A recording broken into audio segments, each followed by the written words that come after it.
Assalamualaikum warahmatullahi wabarakatuh. Perkenalkan, nama saya Emi Madiatul Husniah, NIM 4011963, kelas Ekonomi Syariah B. Di sini saya akan membahas materi yang bertemakan lesing. Yang pertama yaitu macam-macam lesing. 1. Operasi lesing sewa operasi. Sewa operasi atau jasa secara umum menyediakan dua fasilitas, yaitu pembiayaan dan pemeliharaan. Karakteristik penting dari sewa operasi adalah bahwa aktiva yang dilesing tidak berdiamortisasi secara penuh. 2. Financial of capital lesing. Lesing keuangan atau modal. Berbeda dengan lesing operasi karena yang pertama, tidak menyediakan jasa pemeliharaan. Yang kedua, tidak dapat dibatalkan. Yang ketiga, yaitu diamortisasi secara penuh. 3. Sell and leaseback. Perusahaan yang memiliki aktiva seperti tanah, bangunan, menjual aktiva tersebut kepada perusahaan lain dan sekaligus menyewa kembali aktiva tersebut dalam periode tertentu. Manfaat dari sell dan leaseback ini adalah bahwa penjualan atau lease menerima pembayaran segera sebagai tambahan dana yang dapat diinvestasikan kepada investasi lain. 4. Lease kombinasi atau combination lease merupakan gabungan dari kombinasi leasing operasi dan leasing keuangan. Selanjutnya yaitu langkah-langkah leasing keuangan. Yang pertama, perusahaan pemakai menentukan aktiva yang dibutuhkan, kemudian pergi ke penjual dan melakukan negosiasi harga dan pengiriman dengan produsen aktiva. Yang kedua, perusahaan pengguna menghubungi perusahaan leasing untuk membeli aktiva tersebut ke produsen dan melakukan perjanjian untuk menyewa aktiva dari perusahaan leasing. Selanjutnya yaitu evaluasi oleh lessor. Lessor harus menentukan bahwa leasing suatu aktiva lebih hemat daripada pembeli aktiva dengan sumber pembiayaan dari hutang. Selanjutnya yaitu tahapan analisis leasing. Yang pertama, suatu perusahaan memutuskan mendapatkan suatu aktiva tertentu. Keputusan ini didasarkan pada prosedur capital budgeting biasa. Dalam analisis leasing, hanya berhubungan dengan apakah mendapatkan kegunaan aktiva dengan lease atau dengan membeli. Tetapi, jika biaya modal efektif yang diperoleh dengan leasing secara substansi lebih rendah daripada biaya hutang, kemudian biaya modal yang digunakan dalam capital budgeting harus dihitung kembali, dan mungkin proyek yang semula dipertimbangkan ditolak mungkin menjadi dapat diterima.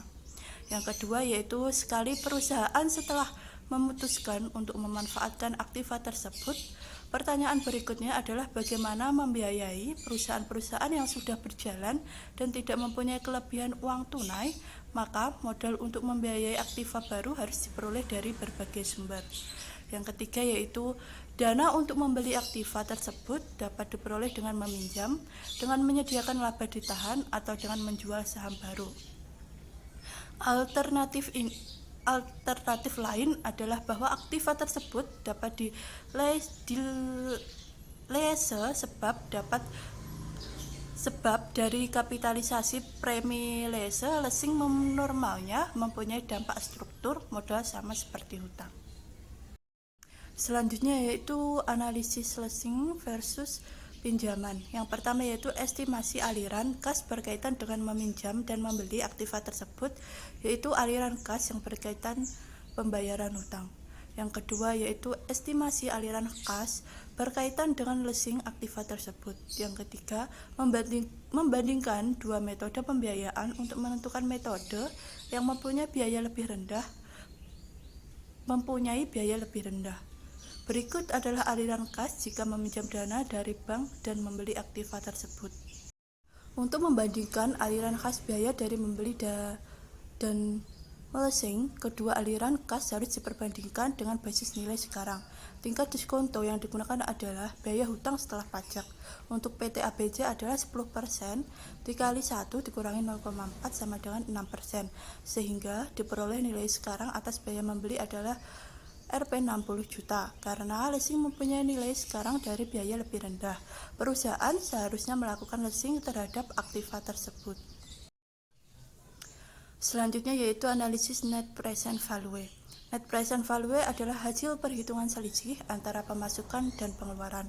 Pengeluaran dan pemasukan yang sudah disesuaikan dengan memanfaatkan social opportunity cost of capital dicari selisihnya. Itu yang dinamakan NPV. Sederhananya, net present value adalah perkiraan arus kas. Biasanya ini dilakukan pada masa mendatang serta disesuaikan dengan kondisi sekarang ini. Jadi, dapat dikatakan net present value adalah selisih nilai masa kini dari jumlah arus kas yang masuk serta dibandingkan dengan nilai arus kas di masa sekarang yang keluar pada periode waktu tertentu. Net present value atau NPV ini ialah nilai sekarang dari seluruh aliran kas mulai sekarang sampai akhir proyek. Proyek diterima apabila NVP lebih dari 0 atau NPV yang paling besar.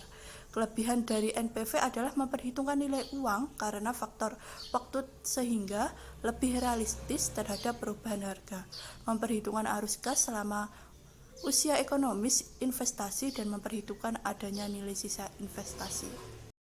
Berikut yaitu rumus dari NPV, yaitu NPV sama dengan C1 dibagi 1 ditambah R ditambah C2 dibagi 1 ditambah R pangkat 2 ditambah C3 dibagi 1 ditambah R3 sampai dengan C1 dibagi 1 ditambah R pangkat T sama dikurangi C0.